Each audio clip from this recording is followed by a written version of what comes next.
आप सबके संज्ञान में बातें हैं कि सरकार ने इस समय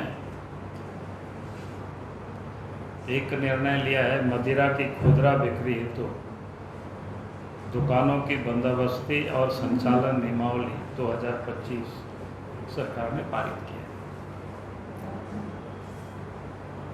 और मैं ये मानता हूँ कि हेमंत सोरेन के नेतृत्व में बहुत है या तीसरी दफे ये नीति बना रही है, लागू कर रही है, पारित कर रही है। तो ये तीसरी दफा भी घोटाला का ही एक प्रकार से एक स्क्रिप्ट तैयार की जा रही है।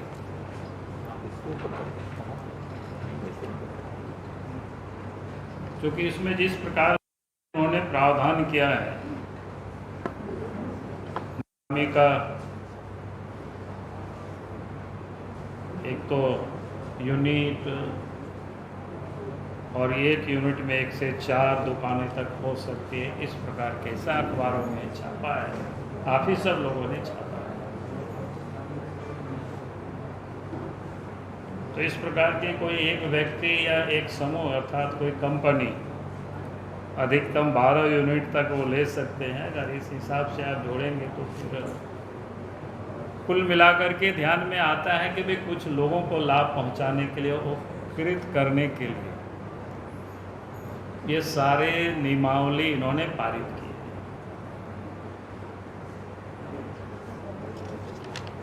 आप सबकी जानकारी के लिए हमने, जानकारी नहीं, आप सबको जानकारी है, सिर्फ मैं स्मरण दिलाना चाहता हूँ।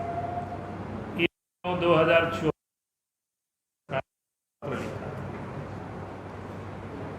2024 को जो पत्र हमने लिखा पूरा कर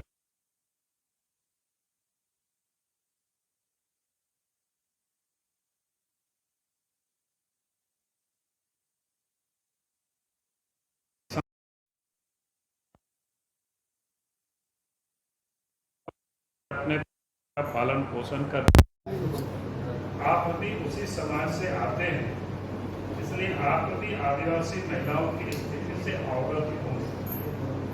ऐसे में मेरा आपसे निवेदन है कि जिस प्रकार केंद्र सरकार पेट्रोल पंप और गैस एजेंसी के लाइसेंस निर्गत करने में दलितों, आदिवासियों, महिलाओं, दिव्यांगों और सेना से सेवानिवृत्त जवानों को प्राथमिकता देती है, उसी प्रकार राज्य सरकार भी देशी विदेशी शराब दुकानों का लाइसेंस जारी करने में गरीब आदिवासी महिलाओं एवं सेना से सेवानिवृत्त जवानों को प्राथमिकता प्रदान करे। एक बात मैं और ध्यान दिलाना चाहूंगा, जो कि शराब नीति का निर्धारण पंचायती राज विभाग और ग्राम सभा का विषय है। अतः मेरा विनम्र आग्रह है कि राज्य सरकार इन विभागों से मंतव्य प्राप्त कर ऐसी नीति का निर्माण करे ग्रामीण आदिवासी महिलाओं के हित में हो एवं उन्हें सम्मान पूर्वक जीविका चलाने में सहायता मिले। आपका सहयोग राज्य के विकास और सामाजिक उत्थान में अत्यंत महत्वपूर्ण रहेगा। तो मैंने 2024 के सितंबर में ही राज्य सरकार को हमने पत्र लिखा, लेकिन जो सरकार गरीबों के अपने को बड़ी हितैषी मानती है, आदिवासियों की हितैषी मानती है, लेकिन कहना कुछ और है और करती कुछ और है।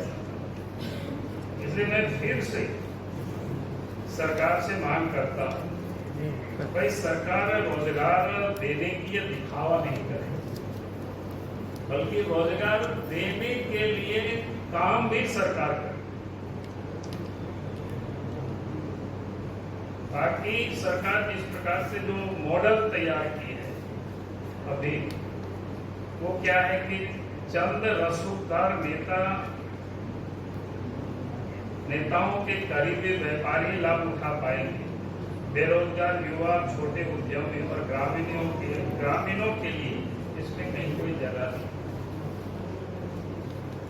आज तो नहीं, लेकिन मैं बता सकता हूं कि किन लोगों को लाभ पहुंचाने के लिए किस प्रकार की नीति बनी।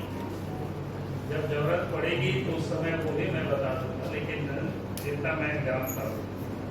इसलिए हम मांग करते हैं राज्य सरकार, ये सबसे महत्वपूर्ण है कि एक तो दुकान की वो नीलामी करे, अच्छी बात है। एक व्यक्ति एक दुकान, यही होना चाहिए। इसमें कोई कंप्रोमाइज नहीं होना चाहिए। अगर वास्तव में राज्य सरकार चाहती है यहाँ के लोगों को रोजगार मिले, तो एक व्यक्ति या परिवार के लिए एक दुकान की नीति लागू हो, ताकि शराब व्यापार में भी समान अवसर और पारदर्शिता लाई है। आप सबके जानकारी में भी है कि गैस वगैरह भी या पेट्रोल पंप वगैरह भी कोई एक व्यक्ति को 2-3 साइड नहीं मिलता है। तो हमारा कहना है कि भी सरकार जब कमीशन बेसिस पर ही होता है, उसमें कोई बहुत डिफरेंसेस नहीं है। इसमें गवर्नमेंट का राजस्व, इसको कोई नुकसान नहीं होने वाला। सिर्फ सरकार इसको ये नीति बनावे, क्योंकि राज्य के अंदर में आप सबके जानकारी में है कि खुदरा दुकान 1453 आगे बढ़ भी सकता है सरकार के, जैसे अखबारों में मैंने देखा है संकल्प। तो एक व्यक्ति एक दुकान, यही नियम होना चाहिए। दूसरा, हमने कहा कि जो व्यक्ति लाइसेंस ले वही दुकान भी चला। ऐसा नहीं है कि हमारे पास पैसा है, हमने 50 दुकान ले लिया और हमने सब जगह व्यापार कर रहे हैं, तो इसका कोई मतलब नहीं। सरकार को ये सुनिश्चित करना चाहिए भाई एक लाइसेंस उन्हीं को दे जो दुकान चलाता या उनके परिवार के लोग चलाता। इतना तक तो चलेगा कि वे परिवार के लोग चलाते भी हैं, लेकिन ये नहीं कि भाई बाबूलाल मारडी किसी के नाम से लिया 10 करोड़ चला रहा है, तो मैं समझता हूँ ये बिल्कुल अपराध है और ये नहीं होने देना चाहिए। सरकार वही दुकान भी चलावे। आगे मैंने कहा कि दुकान संचालन में परिवार की प्रत्यक्ष उपस्थिति अनिवार्य। ये उसी से जुड़ा हुआ संबंध है। यदि आप दुकान चलाते हैं अपने नाम से और कोई और चला रहा है, यदि प्रत्यक्ष उसके परिवार के लोग चला रहे हैं। अगर बाप के नाम से है तो बेटा बैठ सकता है, पत्नी बैठ सकता है, पत्नी के नाम से पति बैठ सकता है, बेटा बैठ सकता है, ये सब चलेगा जो जितना होता है परिवार के सदस्य के रूप में। तो यदि वही लोग संचालन करे, दुकान में मौजूदगी वो दिखाई पड़े। फिर हमने कहा कि भाई अधिसूचित जो क्षेत्र है झारखंड, जिसको क्या कहते हैं एरिया, शेड्यूल एरिया, तो शेड्यूल एरिया में आबादी के प्रोपोर्शनेट एसटी को ही दुकानें मिलना चाहिए। आबादी के प्रोपोर्शनेट ये सरकार को सुनिश्चित करना चाहिए। और उसके बाद ग्रामीण क्षेत्रों में जो महिलाएं दारू हड़िया सब सड़कों पर बेचती है, महिलाओं को उसमें प्राथमिकता मिलनी चाहिए। तो ये पूरे विषय है, ताकि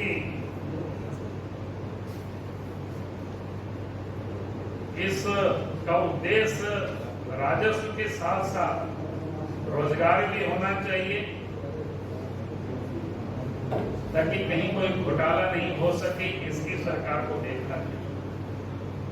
और सरकार अगर ये नहीं करेगी तो निश्चित रूप से झारखंड में इस मुद्दों को लेकर के जनता की आंदोलन का उनको सामना करनी पड़ेगी सरकार को, क्योंकि ये मामला कोई छोटी मोटी नहीं है, मामला बड़ी मामला है। और इसलिए मैंने पहले भी सरकार को पत्र लिखा था। आज मैं आप सबके माध्यम से सरकार के संज्ञान में ये सारी बातों को हमें लाना था, इसलिए मुझे लगा कि आज विषय इतना ही है हमारे ओर से। बहुत बहुत धन्यवाद। TheOpinionToday.in Trusted sources, informed opinions. Like, share, and subscribe.